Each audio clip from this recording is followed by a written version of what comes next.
वृंदावन विहारी लाल की जय। राधा रानी की जय श्री गुरुदेव भगवान की जय। श्री राधे राधे। भक्ति प्रश्नोत्तरी कार्यक्रम प्रारंभ किया जा रहा है। आइए हम भक्ति संबंधित प्रश्नों को श्रवण करें। श्री राधे राधे गुरु जी, आपके श्री चरणों में कोटि कोटि दंडवत प्रणाम। जीनू गर्ग जी, इनका प्रश्न है, घर के काम में इतने व्यस्त रहते हैं कि नाम जब बहुत कम हो रहा है, क्या करूं? श्री राधे राधे। तुलसीदास जी ने बालकांड में लिखा है मानस में, गृह कारज नाना जंजाला तेयत दुर्गम शैल विशाला। वो मानस आगम किन लोगों के लिए होता है तो बताया, गृह कार्य भी उसमें एक बहुत बाधक होता है। गृह कार्य नाना जंजाला, गृह कार्य के साथ साथ नाना जंजाल, प्रपंच बहुत ज्यादा जिसके हों। भगवान के लिए भोग बनाना, भोग लगाना, उनका सेवा कर देना, ये कोई गृह कार्य नहीं है। जब प्रपंच बढ़ जाए तो गृह कार्य है। ते अति दुर्गम शैल विशाला, ये बड़े ऊंचे और विशाल पर्वत हैं जिनको पार करके भगवान की तरफ जाने में बड़ी बाधा पड़ती है। और तीन कह मानस अगम अति, ऐसे लोगों के लिए जो लक्ष्य टारगेट है वो बड़ा दुर्गम होता है। जे श्रद्धा संबल रहित नहीं संतन कर साथ, तीन कह मानस अगम अति जिन्हि न प्रिय रघुनाथ। ये तीन बाधाएं जो नहीं हो तो आप गृह कार्य में सफल हो जाओगे। जे श्रद्धा संबल रहित नहीं संतन कर साथ, तीन कह मानस अगम अति जिन्हि न प्रिय रघुनाथ। तो एक तो रघुनाथ प्रिय हो। रघुनाथ मतलब अपने इष्ट देव, चाहे वो कृष्ण है चाहे राम है, अपने इष्ट देव यदि हमें प्रिय हैं और संतन कर साथ, अर्थात संतों भक्तों का संग है। डायरेक्ट संग नहीं है तो उनका चरितावली श्रवण करो, उनके चरित्र श्रवण करो। और श्रद्धा, तीन चीज चाहिए। तीन चीजें जब अपने पास है तो गृह कार्य बाधा नहीं डाल पाएंगे। क्या क्या तीन चीज? जे श्रद्धा संबल, श्रद्धा का संबल चाहिए, अर्थात अपनी आस्था बहुत मजबूत होनी चाहिए, दृढ़ श्रद्धा हो। जे श्रद्धा संबल रहित नहीं संतन कर साथ, तीन कह मानस अगम अति जिन्हि न प्रिय रघुनाथ। एक तो भगवान अपने को प्रिय लगे, एक चीज।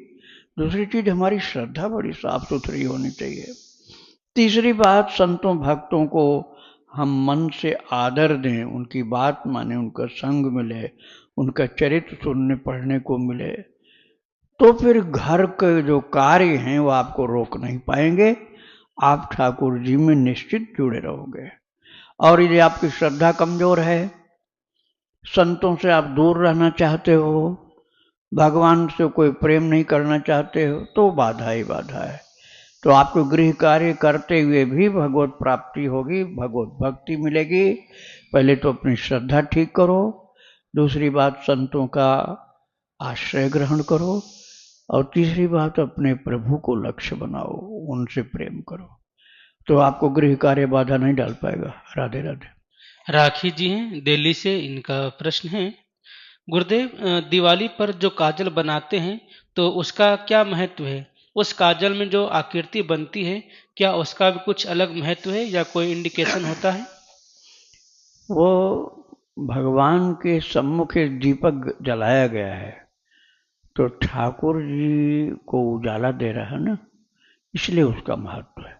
अब उस काजल को तैयार करके माता लोग बच्चों की आंख में लगाती हैं, भगवान का प्रसाद मानकर। तो भगवान का प्रसाद है, इसलिए उसमें विशेषता होती है। श्री राधे राधे। सुरेश यादव जी हैं गुजरात से, इनका प्रश्न है, गुरुदेव इस अधम को 3 बार आपके दर्शन प्राप्त करने का सौभाग्य मिला है। आपकी ही कृपा से नाम लेखन और नाम जप का प्रयास कर रहे हैं। गुरुदेव भगवान, मेरा प्रश्न यह है कि परिवार में किसी की मृत्यु हो जाने से भगवान को भोग लगाना और कार्तिक मास में तुलसी जी की पूजन और तुलसी जी का विवाह करने पर कोई अपराध तो नहीं बनेगा? देखो, मृत्यु शरीर की होती है प्रारब्ध के अधीन। जिसके जाने का समय आ गया वो जाएगा जरूर। अब उसके जाने पर आप अपने भगवान को छोड़ दोगे तो ये तो महामूर्खता है। ऐसे कर्मकांड के चक्कर में भक्ति में आपकी घाटा हो जाएगा। आप अपने भक्ति में नुकसान क्यों करोगे? कर्मकांडियों की इस बात को मत मानो। आप यदि भगवान से प्रेम करते हो तो क्या आप ऐसा कर सकते हो? पत्नी से प्रेम करो, क्या पत्नी को भूखा रखोगे? बच्चे से प्रेम करो, क्या कह दोगे नहीं हमारे रिश्तेदारी में कोई मर गया है, अब 15 दिन हम नहीं तो उसको खाना देंगे? ऐसा कर पाओगे क्या? तो सबको तो खिलाओगे, यहां तक कि कुत्ता बिल्ली पशु पक्षी को भी खिलाओगे। केवल भगवान ही वर्जित हो गए आपके लिए। ये सूतक बहुत मूर्खता का है, भक्ति में बाधक है। अरे अपने ठाकुर जी ही अपने हैं, दूसरा कोई उतना अपना हो नहीं सकता। भगवान के बराबर तो कोई अपना हो ही नहीं सकता है।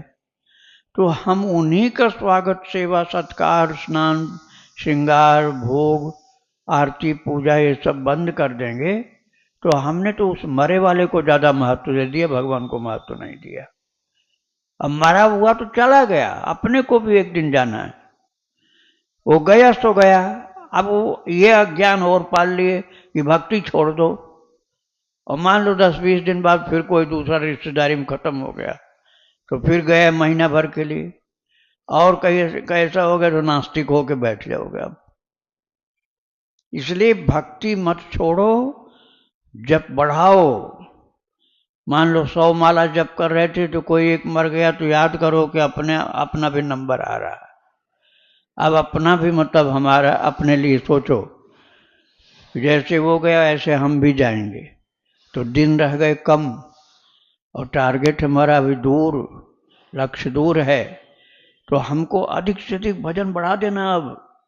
अब बकवास नहीं करना है, रात दिन भजन करना है और भक्ति करनी है। अरे भगवान जब हमारे हैं तो मुर्दा के पास में बैठना हो तब भी भगवान का ध्यान करो। मान लो रात में कोई मर गया, अब रात में श्मशान नहीं ले जा सकते हो तो आप उसके बगल में बैठो और ध्यान करो भगवान का। उसकी याद मत करो कि उनसे हमारा कैसा रिश्ता रहा, वो रिश्ता तो खत्म हुआ। अब आप भगवान की याद करो, क्योंकि भगवान का रिश्ता अमर है, कभी टूटने वाला नहीं है। ठाकुर जी का ध्यान करो, ठाकुर जी का नाम जप करो, ठाकुर जी की लीला चिंतन करो, इसी से कल्याण होगा। मरा वाला जो है उसकी याद कर करके रोने से कल्याण नहीं होने वाला है। श्री राधे राधे।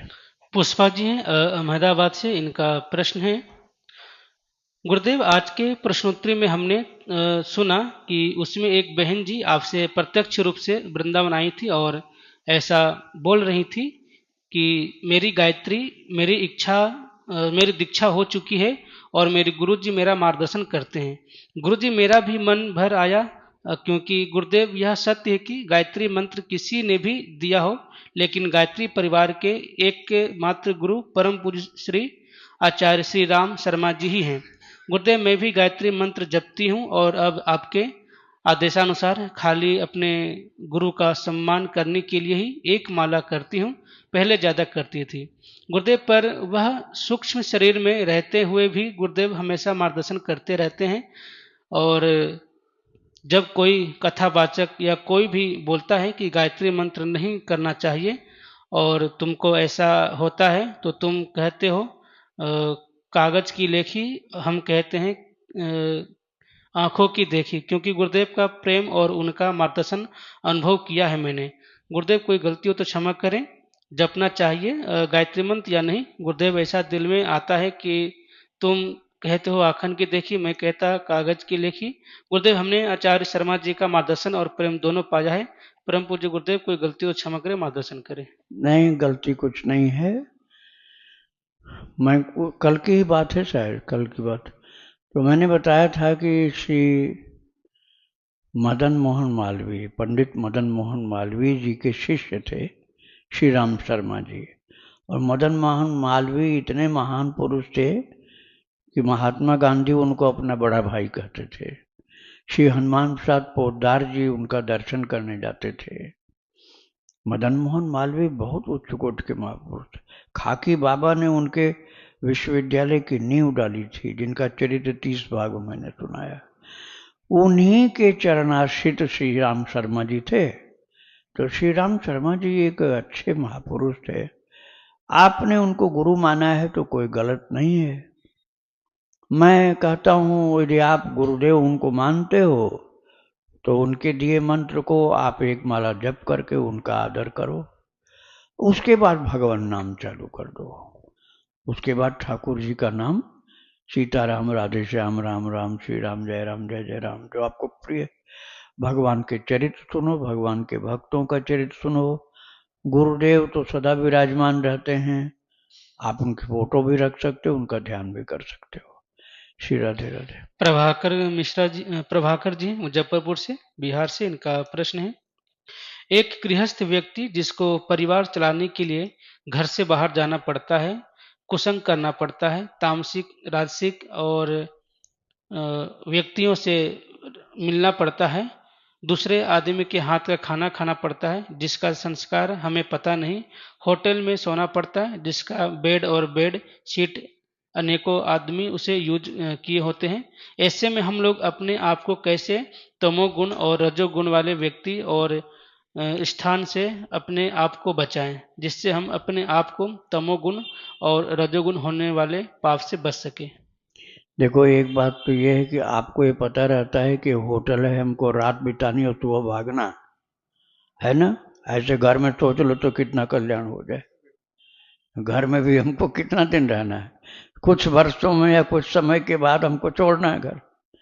आश्रम, घर, होटल, जहां भी आप रहते हो हमेशा तो रहोगे नहीं, छोड़ना होगा। तो ये होगा कि उस आसक्ति से बच जाओगे।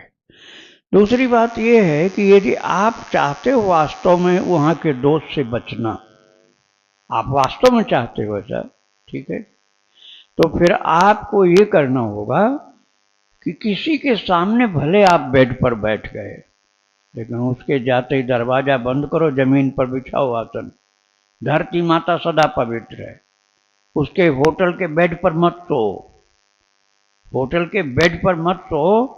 धरती पर थोड़ा पोछा लगा करके, धो करके और अपना आसन बिछाओ, होटल वाला गद्दा मत बिछाओ। आप एकदम पवित्र जगह पहुंच गए। पृथ्वी पर तो, पृथ्वी तो सबसे महान आसन है। और उसके बाद भगवान का ध्यान, भजन, पूजन करो। और वहाँ का खाना आपको खाना मजबूरी है तो उसमें शुद्ध आहार लो, लहसुन प्याज वाला मत लो। जैसे सब्जी में लहसुन प्याज पड़ा है तो सब्जी मत लो, दाल से खा लो रोटी। दाल में तो नहीं पड़ा होगा, दाल से खा लो, दही से खा लो, दूध से खा लो और फल से खा लो। पेट भरने से मतलब है पवित्र भोजन आप ग्रहण करो। धरती पर तो होटल के जो दूषित परमाणु हैं उनसे अधिकांशतः आप बच जाओगे। और यदि कहीं मंदिर, आश्रम, धर्मशाला मिल जाए तो वहाँ रुको, नहीं मिलता है तो मजबूरी में रात बिता देने भर के लिए रुको। बेड पर मत सो, उनका बिछाना ओढ़ना मत स्वीकार करो, अपना यूज करो पृथ्वी पर बिछा के। श्री राधे राधे। अंबिका जी हैं राजस्थान से, इनका प्रश्न है। गुरुदेव, सबसे पहले तो मैं आपसे क्षमा मांगती हूँ अपराध के लिए। प्रभु मुझे क्षमा कर दें आप। गुरुदेव, मुझसे एक बहुत बड़ी असावधानी हो गई है और मैं बहुत परेशान हूँ अब। गुरुदेव, मेरा माधव से कांता भाव है और मैं आपसे दीक्षित भी हूँ। एक दिन परिक्रमा करते वक्त मुझसे एक अपराध हो गया। मैं आंख बंद करके परिक्रमा करती हूँ रोज, पर भगवान पे मेरा पांव लगने के कारण वो गिर गए पर वो गिरे आसन पर ही थे और उनकी हाथ की कनिष्ठिका अंगुली की अग्रभाग थोड़ी सी टूट गई।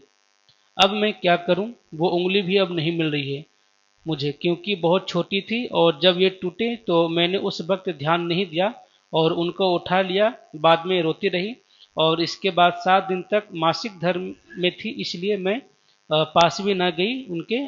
और सुबह जब देखा कि इनकी उंगली शायद उसी दिन टूट गई थी और वो शायद झाड़ू में निकल गई बाहर, तो मुझे बहुत ही ज़्यादा दुख हुआ और बहुत रोना भी आता है। कैसे प्रायश्चित करूं इस घोर पाप का? मैंने प्रभु से माफ़ी भी मांगी, पर मुझे अभी भी दुख होता है। मैं उनका श्री विग्रह नहीं चेंज कर सकती, क्योंकि मेरा बहुत मन जुड़ा हुआ है, हृदय जुड़ा हुआ है उनसे। मैं अब क्या करूं गुरुदेव? मुझे आप क्षमा कर दीजिए और कोई समाधान बताएं जिससे मुझे मार्गदर्शन मिले। राधे राधे। पहली बात तो यह है कि जब भगवान अपने पास श्री विग्रह के रूप में हैं तो आंख बंद करने की कोई ज़रूरत नहीं होती। आंख बंद करने की ज़रूरत तब होती जब ठाकुर जी अपने पास में नहीं है, मंदिर का पट बंद हो गया, आप मंदिर के बाहर बैठे हो, अब दर्शन नहीं मिल रहा आपको, तब आंख बंद कर सकते हो। और जब ठाकुर जी के पास बैठे हो या उनकी परिक्रमा कर रहे हो तो आपको तो भगवान वहाँ दिखलाई पड़ रहे हैं, फिर आंख बंद करने की क्या जरूरत है? पहले तो यही सुधार करो। दूसरी बात यह है कि आप चलते समय इतनी दूरी रखो, भगवान की परिक्रमा करते समय इतनी दूरी रखो कि ऐसी गलती होने की संभावना न हो, ठीक है। और भगवान जब हमारे श्री ठाकुर जी महाराज हैं तो हम उनको हटाएं और दूसरे को ले आएं, ऐसा तो हो ही नहीं सकता है। आपके बच्चे को क्या उंगली में चोट लग जाएगी तो क्या आप उस बच्चे को और किसी को दे दोगे, दूसरा बच्चा ले आओगे? नहीं, ऐसा नहीं हो सकता है। तो उनसे प्रेम है तो आप उनके हाथ में जहाँ चोट लगी है वहाँ गौ माता का देसी गाय के घी को धीरे धीरे लगाओ, दुलार प्यार के साथ, जैसे बच्चे को चोट लगी हो तो लगाते हैं ऐसे। और वो प्रभु यदि चाहेंगे तो मिल जाएगा, नहीं मिलता है तो कोई बात नहीं, लेकिन आप जिस स्थिति में हैं उनको और प्यार से सेवा करो। गलती की क्षमा तो मांगनी ही है, लेकिन अपना सुधार भी करना है कि उनके सामने रहो, आंख बंद नहीं करना, अगल बगल में रहो, आंख बंद नहीं करो। वो सो रहे हो या पर्दा लगा हो, दर्शन नहीं मिल रहा हो, तभी आंख बंद करो, उनको देखते रहो। उनका दर्शन करना, उनको देखते रहना भी भक्ति है। और उनके होते हुए भी आंख बंद कर लेना ये भक्ति नहीं है। हाँ, आपके पास ठाकुर जी नहीं है तो आप आंख बंद करो, आंख बंद करके प्रभु का ध्यान करो। यदि आपके पास श्री विग्रह नहीं तो इसे थोड़ा सा सुधार भी अपना करो और भगवान की सेवा पहले से ज़्यादा और प्रीति से करो कि उनको चोट लग गई है और गलती तो उसमें तुम्हारी ही है, लेकिन जब क्षमा मांगोगे, उनकी सेवा करोगे, खूब नाम जप करो, खूब उनसे प्यार करो तो माफ़ कर देंगे, किंतु उनकी जगह दूसरा स्वरूप मत ले आना। श्री राधे राधे। कंचन जी हैं, इनका प्रश्न है, गुरुदेव मैं कृष्ण का ध्यान चिंतन परमेश्वर के रूप में करूं या मेरे प्रीतम के रूप में? कहीं प्रीतम के रूप में करने से मेरे भटकने की संभावना तो नहीं है? कहीं मेरे प्रेम में काम भावना तो नहीं आ जाएगी? मैं कोई साधक नहीं हूँ, बस कृष्ण से प्रेम करती हूँ, ज़्यादा नाम और नियम आदि कुछ नहीं कर पाती, बस उनके ध्यान में मग्न रहना मुझे आजकल बहुत प्रिय हो रहा है। देखो, भगवान से काम भाव हो जाए तो दोष नहीं लगता है। आप ये मत सोचिए कि भगवान से काम भाव नहीं होना चाहिए। कामम क्रोधम भयम स्नेहम ऐक्यम सौहृदमेव च नित्यम हरौ ददतो याम च तन्मयतामिति। ये सुखदेव जी का बोला हुआ शब्द है, वाक्य, कि भगवान से, काम से, क्रोध से, लोभ से जैसे बने संबंध जोड़ो। माताओं के लिए ये बड़ा सरल है कि पति उनको मान लो, प्रीतम मान लो। तो आप भगवान से जब रिश्ता इस प्रकार से जोड़ेंगे तो आपका काम भाव भगवान से होने पर कोई दोष नहीं लगेगा। और नाराजगी होती है तो लाला कह के थोड़ा सा डांट भी लगा सकते हो लेकिन प्यार के साथ। अच्छा, प्रियतम आपने माना है तो प्रियतम ही मानो। ये कि तब केवल इतनी समझ रखो कि जिसको हमने प्रियतम माना है ये मरण धर्म मनुष्य नहीं है, ये सबके प्रियतम है, सबके प्रियतम हैं ये। इसलिए इनका नाम जगतपति है। ये जगतपति परमात्मा है, तो जगतपति हैं तो हमारे भी पति हैं, तो इसमें कोई दोष आपको नहीं लगेगा। उनसे खूब प्यार करो, उनको खूब बहुत प्यार से छाती से सटाओ, चुंबन करो, छाती पर लिटाओ, सुलाओ। बगल में जब आपको नींद ज़्यादा आने लगे तो सैया पर बगल में लिटा कर सो जाओ, दूसरा कपड़ा एक बिछा लो। लेकिन आप उनसे खूब प्यार करो, काम भाव आने पर कोई दोष नहीं लगेगा, ये प्रिय प्रीतम भाव आपका है। श्री राधे राधे।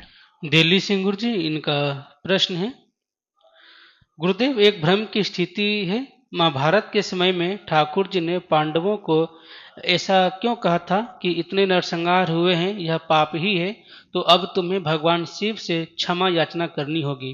क्या ऐसा कहा था श्री कृष्ण ने? यदि हाँ तो फिर ऐसी स्थिति क्यों आई? ठाकुर जी के समक्ष क्यों ऐसी स्थिति आई? क्योंकि गीता जी में स्वयं भगवान ने, ठाकुर जी ने अर्जुन को कहा है कि अहम त्वा सर्व पापेभ्यो मोक्षयिष्यामि मा शुचः। तो फिर यहाँ पर ठाकुर जी ने शिव जी से क्षमा के लिए क्यों कहा होगा? ऐसे तो गीता जी में कहीं लिखा नहीं कि भगवान ने ऐसा कराया था जो आप बता रहे हैं। महाभारत में होगा तो मुझे मालूम नहीं है, लेकिन यदि ऐसा महाभारत में है तो इसका मतलब यह हुआ कि भगवान शिव जो हैं कृष्ण को बहुत प्रिय हैं। भगवान को, कृष्ण को शिव जी बहुत प्रिय हैं, शिव जी को भगवान कृष्ण बहुत प्रिय हैं, एक दूसरे को बहुत ज़्यादा प्रेम करते हैं, तो उनका आदर किया है, उनकी महिमा को बढ़ाने के लिए ऐसा किया है।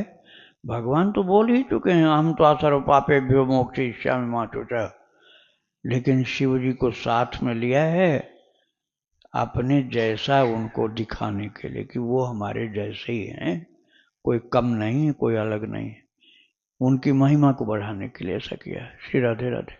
इनका दूसरा प्रश्न है, गुरुजी, रावण के बारे में ऐसा सुनने आता है कि रावण प्रखंड विद्वान हुआ करता था, शिव जी का परम भक्त, और ये वो बहुत सारी बातें सुनने को मिलती है। उसकी मृत्यु पर स्वयं शिव जी भी उदास हुए थे, ऐसा लोग बोलते हैं। क्या यह सच है?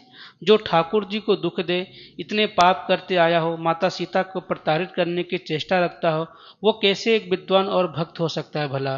वो तो अधम पापी और अत्याचारी ही होगा। बहुत दुखद बात लगती है कि लोग रावण के लिए भी विद्यावान आदि इत्यादि विश्लेषण का प्रयोग करते हैं। मैं ऐसा मान नहीं सकती। कृपया आप मार्गदर्शन कीजिए अपने स्वयं के विचारों के द्वारा। जो व्यक्ति इतना अमर्यादित हो वो ज्ञानी और भक्त कैसे हो सकता है? वो तो असुर ही हो सकता है। आप बिल्कुल सही हैं अपनी जगह, आप किसी की मत सुनना, आप भक्ति मार्ग के अनुसार बोल रही हैं, भक्ति मार्ग के अनुसार ही आपका बोलना है। रावण विद्वान हो सकता है लेकिन भक्त नहीं था वो, बिल्कुल सत्य है, वो बात आपकी सत्य है। वो विद्वान था, विद्वान व्यक्ति भी अहंकारी हो सकता है, विद्वान व्यक्ति भी अंदर से नास्तिक हो सकता है। तो आप निश्चिंत रहिए, आपका विचार सत्य है। अरे अब इतना समझ लो कि तुलसीदास जी ने लिखा है, हम हूँ उमा रहे ते ही संगा, देखत राम चरित रण रंगा। जब भगवान राम उसको मार रहे थे ना रावण को, तो शिव जी कहते हैं उमा मैं भी साथ में था और राम जी का युद्ध कौशल दर्शन कर रहा था। राम किस प्रकार से रावण को मार रहे थे ये मैं युद्ध कौशल राम जी का देख रहा था। हम हूँ उमा रहे ते संगा, देखत राम चरित रण रंगा। और दूसरी बात ये थी कि जब उसने वरदान मांगा था ब्रह्मा जी से, तो क्या मांगा था? हम काहू के मरहि न मारे, बानर मनुज जाति दुई बारे। वानर और मनुष्य इन दो को छोड़कर और किसी के हाथ से हम न मरें, ये रावण ने वरदान मांगा था। हम काहू के मरे न मारे, वानर मनुष्य जाति दुई बारे। वानर और मनुष्य इन दो के अलावा और हम किसी से न मरे। तो रावण मरण मनुज कर जाचा, प्रभु विधि वचन कीन चह साचा। रावण ने अपनी मृत्यु मनुष्य के हाथ से मांगी थी। वो पहले तो अमरता मांगा था। ब्रह्मा जी ने कहा अमर नहीं हो सकता, मैं खुद अमर नहीं हूं। और किसी कोई मांग ले कोई एक चीज की वो मार सके तो वो भले मार दे। उसने कहा मार सके तो आदमी मार दे और कोई नहीं, तो आदमियों को तो मैं खा जाऊंगा। तो रावण मरण मनुज कर जाचा, और प्रभु विधि वचन कीन चह साचा। और ब्रह्मा जी का वचन राम जी सत्य करना चाहते हैं कि मैं भगवान नहीं हूं, मैं मनुष्य हूं। इसलिए जब जब कोई बात आती है ऐसी कि वो भगवान है राम जी, तो कहता मैं पहले टेस्ट करूं भगवान है कि मनुष्य। तो कर ले भैया टेस्ट। तो ले गया माया मृग मारीच को, और सोचा यदि ये मनुष्य है तो सोना देख करके पीछे भाग जाएगा, पकड़ना है सोने को, सोने के मृग को। और भगवान होगा तब तो परम ज्ञानी होगा। अरे ये सोने का नहीं, नकली है, फिर पीछे नहीं दौड़ेगा। और राम जी को करना क्या था? प्रभु विधि वचन कीन चह साचा। भगवान ब्रह्मा के वाक्य को सत्य करना चाहते थे, इसलिए उस माया मृग के पीछे दौड़ पड़े। रावण खूब हंसा, मैंने जांच कर लिया ये भगवान नहीं है, ये अज्ञानी मनुष्य है, इसको यही नहीं पता है कि ये सोने का हिरण नहीं है। बस उसके मन में पक्का बैठ गया। उसने समझ लिया ये मनुष्य है इसलिए मार सकता है और कोई नहीं मार सकता है, किंतु इससे हमको बचना है। तो बहुत अच्छे युद्ध क्रियाएं करता है बचने के लिए, लेकिन वो आखिरी तक ये जान नहीं पाया कि ये मनुष्य नहीं है। और वास्तव में विद्वान ही था लेकिन भक्त नहीं था। विद्वान था, शास्त्रों का विद्वान था वो। शास्त्रों का विद्वान होना अलग बात है भक्तों। शास्त्रों का विद्वान कोई शास्त्र का हो सकता है अभ्यास करने वाला, लेकिन भक्ति तो हृदय की चीज होती है। कुछ नहीं पढ़े हो तब भी भक्त हो सकते हो, कोई शास्त्र नहीं आता तुम्हें तब भी भक्त हो सकते हो, कोई भी शास्त्र नहीं आता तब भी भक्त हो सकते हो। तुम्हारा हृदय प्रभु का प्रेमी होना चाहिए। और सब शास्त्र पढ़े हो तब भी अभक्त हो सकते हो, क्योंकि भक्ति शास्त्र के अधीन नहीं हो, भक्ति शास्त्र के अधीन नहीं होती है। मुख्यतस्तु महत् कृपैव भागवत कृपा ले साधवा। भक्ति कहां से मिलती है? या तो भगवान के प्रेमी भक्तों से मिलती है या भगवान की विशेष कृपा से मिलती है। तो न तो भगवान के भक्तों का प्रेमी था रावण, वो तो संतों से भी टैक्स वसूलता था, खून उनका निकालता था, तो वो भक्तों का प्रेमी नहीं था, इसलिए उसको भक्ति नहीं मिल पाई। और भगवान की भी कृपा ऐसी भक्ति वाली नहीं हुई। आप कहोगे शिव जी का भक्त था, शिव जी का भक्त दिखावा वाला था। वो तो जाकर के कैलाश पर्वत पर धक्का देता था, शंकर जी को भी परेशान करता था। बस वो अहंकार वाली भक्ति करता था, सिर काट करके चढ़ा देना। क्यों? कि हम चढ़ाएंगे तो हमको देंगे, मरने नहीं देंगे। इसलिए पंडित था, पंडित का मतलब विद्वान, तो विद्वान होने के कारण रचनाएं भी किया था, लेकिन भक्ति नहीं, विद्वत्ता थी उसके अंदर। और भक्ति प्रेम वाली नहीं थी, दिखावे वाली भक्ति ज्यादा थी। श्री राधे राधे। रीटा अग्रवाल जी, गुरु जी, इनका प्रश्न है, गुरुदेव मैं एक गृहस्थ महिला हूँ और मैं ठाकुर जी की भक्ति भी करती हूँ। गुरुदेव जैसे कोई भी पर्व त्यौहार आता है, जैसे होली, दिवाली, दशहरा, तो लोगों को फ़ोन कर करके बधाइयाँ देनी पड़ती है, शुभकामनाएं देनी पड़ती है, लेकिन अंदर से हृदय नहीं करता है सब चीज़ें करने का, व्यवहार करने का। लेकिन संसार में रहने पे करना ही पड़ता है, लेकिन इच्छा बिल्कुल नहीं होती, तो ऐसे स्थिति में हमें क्या करना चाहिए गुरुदेव? ऐसे लोगों के लिए कोई ग्रुप हो तो उसमें लिख दो जय जय श्री राधे श्याम, बस, और कुछ नहीं लिखो। और सबको लिखने दो, सबका उत्तर देना आवश्यक नहीं है। सीताराम या राधे श्याम लिख दो, अपने ठाकुर जी की जय जयकार लिख दो। और सब बातें जो हैं सत्य नहीं हो सकती हैं। किसी को आशीर्वाद दो कि सत्य होगा ही नहीं, तो काहे के लिए आशीर्वाद? राधे राधे। वृंदावन बिहारी लाल की जय। राधा रानी की जय श्री गुरुदेव भगवान की जय।